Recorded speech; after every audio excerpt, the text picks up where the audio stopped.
જેલવાસ બાદ મને શરતી જામીન આપ્યા છે ત્યારે નામદાર હાઈકોર્ટના આ જજમેન્ટને અમે સહજતાથી સ્વીકારીએ છીએ। એમાં ઘણી શરતો પણ આપી છે, શરતોને આધીન મને જામીન મળ્યા છે। ત્યારે ખરેખર તમે બધા જાણો છો, આદિવાસી વિસ્તારોના તાલુકાઓમાં અનેકો યોજનાઓ હોય છે અને એ યોજનાઓમાં એક સરકારના પ્રતિનિધિ તરીકે, ધારાસભ્ય તરીકે મારે હાજર રહેવાનું હોય છે, મારે આયોજન કરવા બેસવું પડે છે। એવી જ એક યોજના એક્ટિવિટી તાલુકાના વિકાસ માટેની યોજના આવે છે, એમાં ગ્રાન્ટ આવે છે, એમાં સરકારના પ્રતિનિધિ તરીકે હું ધારાસભ્ય અને તાલુકા પંચાયતના પ્રમુખ હાજર હતા, પણ દેડિયાપાડા અને સાગબારામાં એ લોકોએ કોન્ટ્રાક્ટરો અને વેપારીઓને, જેમને આદિવાસીઓ સાથે નાહવા નીચોવાનો પણ સંબંધ નથી, એમને સભ્ય બનાવી દીધા। મેં મીટિંગ દરમિયાન કીધું કે જે લોકો અહીંયા વેપાર અર્થે આવ્યા છે, જેમને અમારા સમાજ સાથે કોઈ લેવા દેવા નથી, એવા લોકોને તમે એટીવીટીના સભ્ય બનાવી દો, ગુજરાત પેટર્નના સભ્ય બનાવી દો, અને એ લોકોને અમારે ગ્રાન્ટની વેચણી કરવાની તો કઈ રીતના ચાલશે? સામાન્ય બાબતોમાં બોલાચાલી અને સામાન્ય જપાજપી થઈ, કેસ પણ થાય એવી પોઝિશન નથી, છતાં પણ જિલ્લાના આઈપીએસ અધિકારી અને ભાજપના 2-3 નેતાઓના ઈશારે મારા પર ખોટી ફરિયાદ કરવામાં આવી। ફરિયાદ સૌથી પહેલા 12 વાગે મેં આપી, 12 વાગે બનાવ બન્યો, 12:30 વાગે ફરિયાદ આપવા પોલીસ સ્ટેશને મેં ગયો, છતાં પણ આ ચૈતરભાઈ વારે ઘડીએ મનરેગાનું કૌભાંડ ઉજાગર કરે, પોલીસને સામે જ્યારે પોલીસ અહીંયા દંડ ઉઘરાવતી હોય ત્યારે ચૈતરભાઈ લડે, વિદ્યાર્થીઓના શિષ્યવૃત્તિ માટે લડે, અહીંના આવાસોમાં કર્મચારીઓનો ભ્રષ્ટાચાર સામે લડે, કેવડિયા માટે લડે, પોલીસ સામે લડે, એને ગમે તે કરીને એને ફિટ કરી દો, એમ કરીને મારા પર 307 ગંભીર પ્રકારનો ગુનો દાખલ કરવામાં આવ્યો। મેં ધારાસભ્ય હોય, વિધાનસભાની ચૂંટણીમાં 1,04,333 મત મળ્યા, 43,000 ની મારી લીડ હતી। લોકસભા ચૂંટણી લડ્યો, લોકસભાની ચૂંટણીમાં 5,22,000 મત મને મળ્યા। ડેડિયાપાડા વિધાનસભામાં મને 1,18,000 મત મળ્યા, 60,000 ની તો મારી લીડ હતી। આટલો બધો જનતાનો પ્રેમ હોય, જનતા મારી પાસે કામ માંગે ત્યારે આ સરકારી મીટિંગમાં મેં કીધું હું ચૂંટાયેલો ધારાસભ્ય છું, મને પૂછ્યા વગર કઈ રીતના તમે વેપારીઓને, કોન્ટ્રાક્ટરોને સભ્ય બનાવો? પણ આ ભાજપના નેતાઓ ત્યાં બેઠા બેઠા મને ફસાવાનું કાવતરું કરીને બેઠા હતા, પોલીસ મને ફસાવાની કાવતરું કરીને બેઠી હતી, એનો મને અંદાજો નતો। હું પોલીસ સ્ટેશને સામેથી અરજી આપવા ગયો અને મને એરેસ્ટ કરી લેવામાં આવ્યો। એક વિપક્ષના ધારાસભ્ય તરીકે સંવિધાને અમને સત્તા અને પાવર આપ્યા છે, છતાં આ લોકોએ મને 2 વાગે એરેસ્ટ કરી લીધો અને એફઆઈઆર રાતે એમણે 307 જેવી ગંભીર કલમો લગાડીને અહીંના આઈપીએસ અધિકારીના ઈશારે મને જેલ હવાલે કરવામાં આવ્યો। વડોદરા સેન્ટ્રલ જેલમાં 80 દિવસ જેટલો સમય મેં કાઢ્યો, ત્યારે મને એટલું દુઃખ થયું કે મારો ડેડિયાપાડા, સાગબારા અને નર્મદા જિલ્લાના જે લોકો છે એ મારો પરિવાર છે, એ પરિવારના દુઃખના પ્રસંગોમાં હું હાજર નહીં રહી શક્યો, એ પરિવારના મેં સુખના પ્રસંગોમાં હાજર નહીં રહી શક્યો, એનું મને દુઃખ છે।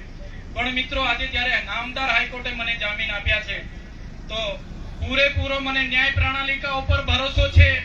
ભલે આજે મારા પર શરતો લાગુ પડી છે, પણ આવનારા દિવસોમાં નામદાર હાઈકોર્ટ હોય, નામદાર સુપ્રીમ કોર્ટ હોય, મારી સાથે ન્યાય કરશે। સાથીઓ, આ ભાજપના કેટલાક નેતાઓ, પોલીસના કેટલાક આઈપીએસ અધિકારીઓ વિપક્ષના અમારા જેવા ધારાસભ્યને દબાવવા માટે કોશિશ કરી રહ્યા છે, અમારો અવાજ દબાવવા માટે કોશિશ કરી રહ્યા છે, પણ આ ચૈતર વસાવા એકલા નથી, આ ચૈતર વસાવાનો એકલો અવાજ નથી, આ બંધારણે આપેલો અવાજ છે, સંવિધાને આપેલો અવાજ છે, અમારી જનતાનો અવાજ છે, તમારાથી ક્યારે દબાવવાનો નથી। પૂરી તાકાતથી અવાજ આવનારા દિવસોમાં જે મારી સાથે જે બન્યું છે સાથીઓ, જેલમાં બેસીને બસ મેં એ ચિંતા કરતો હતો મારું મનોબળ નહીં તૂટી જવું જોઈએ। એ લોકો યેન પેન પ્રકારે હેરાન કરીને પોતાના તરફ લઈ જવાની વાત કરે, હું ક્યારે મારા જનતાનો વિશ્વાસ અને ભરોસો નહીં તૂટવા દેમ। બસ આજે આજે હું મારી પ્રકૃતિને, આજે હું મારા ઈષ્ટદેવને, મારા માતાજીને, મારા ભગવાનને હું પ્રાર્થના કરું છું. જે ગુજરાતના યુવાનોએ, જે ગુજરાતની મહિલાઓએ, ગુજરાતના વિદ્યાર્થીઓએ, ગુજરાતના કર્મચારીઓએ મારા પર વિશ્વાસ અને ભરોસો મૂક્યો છે, હે પ્રકૃતિ, હે ભગવાન, હે માતાજી, મને એટલી શક્તિ આપજો કે એ લોકોના ન્યાય હું કરી શકું. જ્યાં પણ મારા લોકો સાથે અન્યાય થશે, જ્યાં પણ મારા લોકો સાથે અન્યાય થશે, હે પ્રકૃતિ, મને એટલી શક્તિ આપજે કે અમારા લોકોના અન્યાય સામે લડવાની મને પૂરેપૂરી શક્તિ આપે. એ જ આજે હું પ્રાર્થના કરું છું.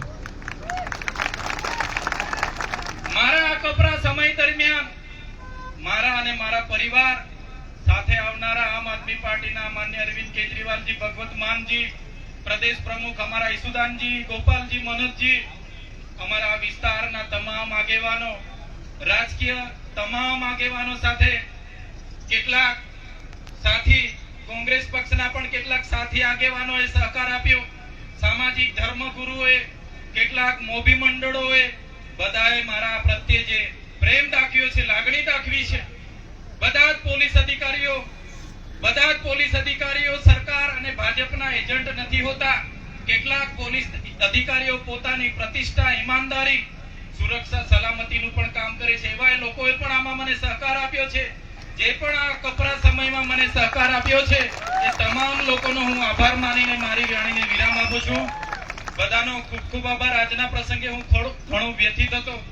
બહાર આવીને જોયું કે તમારો પ્રેમ, તમારો સહકાર જે મને મળ્યો છે, એ સહકાર હું ક્યારે ભૂલી ના શકું કે ક્યારે તમને એ કરી ના શકું. પણ જે પણ આજે તમે મને આવકારવા આવ્યા છો એ બદલ સૌનો આભાર માનું છું. હું તો એક નાનો માણસ છું, નાના પરિવારમાંથી આવું છું. આટલી મોટી ભારતીય જનતા પાર્ટી, એમની પોલીસ, એમનું યંત્ર, એમનું તંત્ર સામે લડવા મારી પાસે તાકાત નથી મિત્રો. પણ જે તમારો સહકાર છે, પણ જે તમારો પ્રેમ છે, જે તમારી લાગણી છે, એ જ મારી તાકાત છે. એ તાકાત થકી આવડી મોટી સરકારો અને પાર્ટીઓ સામે લડું છું.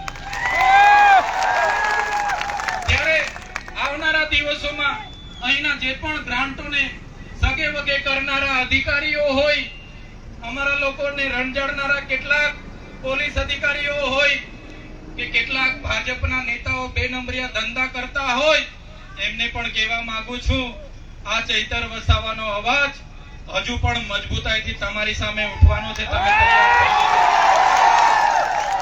અહીં ઉભેલા તમામ સાથી યુવાનો, આગેવાનો, વડીલોને કહેવા માંગુ છું, સત્તામાં આવવાની જરૂર છે. ત્યારે આવનારા દિવસોમાં તાલુકા, જિલ્લા, નગરપાલિકા, મહાનગરપાલિકાની ચૂંટણીઓ આવે છે.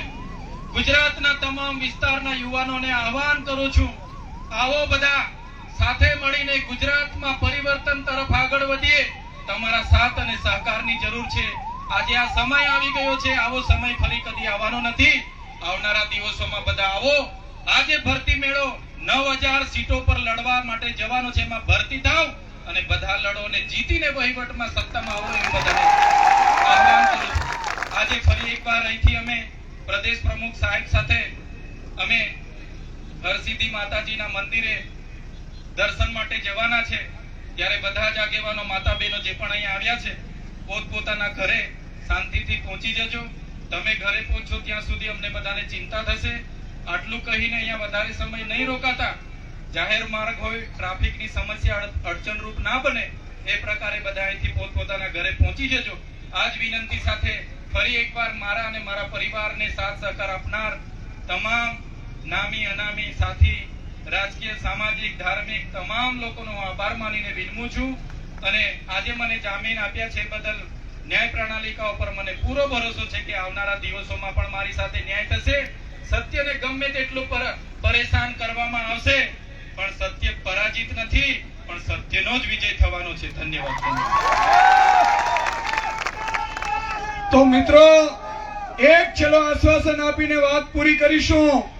ચેતરભાઈ તમારા અને મારા માટે જેલમાં જાય છે. બની શકે કાલે આનાથી મુશ્કેલીઓ આવશે. તમારે અડીખમ ઊભું રહેવાનું છે. બરોબર છે કે નહીં? અને હું ખાતરી આપું છું, જે ભાજપના નેતાઓ કે જે અધિકારીઓએ ચેતરભાઈને જેલમાં નાખ્યા છે, એમને એમના પરિવારથી અલગ રાખ્યા છે. અંબાજીથી લઈને ઉમરગામ સુધીના આદિવાસી સમાજના અવાજને દબાવ્યા છે. 2027 માં સરકાર બનતાની સાથે વ્યાજ સાથે વસૂલાત કરીશું. બોલો જય આદિવાસી, જય જોહર. हम तुम्हारे साथ